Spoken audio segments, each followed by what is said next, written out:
কেমন হবে যদি আমি বাসায় বসে বানাতে পারি মামার হাতে বানানো ফুচকার মতো ফুচকা? তাহলে চলো দেখি রেসিপিটা। সবাই আমি নিয়েছি সিদ্ধ করা ডাল আলু, তারপরে বাড়িতে ডাল তো ভেজে নিচ্ছি, তারপর আমি এখানে কিছু শসা ধনে পাতা কুচি নিয়েছি, এখন আমি ডালগুলো পেস্ট করে নিয়েছি, এখন আমি আপনাদের কাছে সব মেখে দেবো। প্রথমে আমি একটু পানি দিয়ে একটু মেখে নিলাম, তারপর আমি এর মধ্যে দিচ্ছি 1 চা চামচ ম্যাগি মশলা, 1/2 চা চামচ লাল মরিচের গুঁড়া, স্বাদ পরিমাণ লবণ, তারপর 1/2 চা চামচ ধনে গুঁড়া মশলা, তারপর 1 চা চামচ চিনি, লেবু রস এবং একটু ধনে পাতা ছিটিয়ে নাড়িয়ে নিলাম, এরপর একটু চিলি ফ্লেক্স অ্যাড করে নিলাম স্বাদ অনুযায়ী, তারপর সুন্দর নেড়ে নিলে আমাদের হয়ে যাচ্ছে সুস্বাদু টক।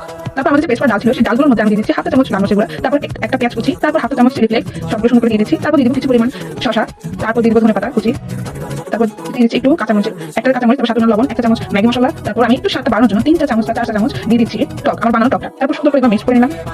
এবার আমি সুন্দর মতো ফুচকাগুলো দিয়ে দিব।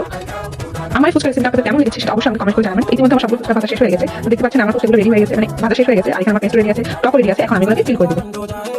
এখন আমি একটা পর একটা সবগুলো ফিল করছি খুবই বড় সাইজের।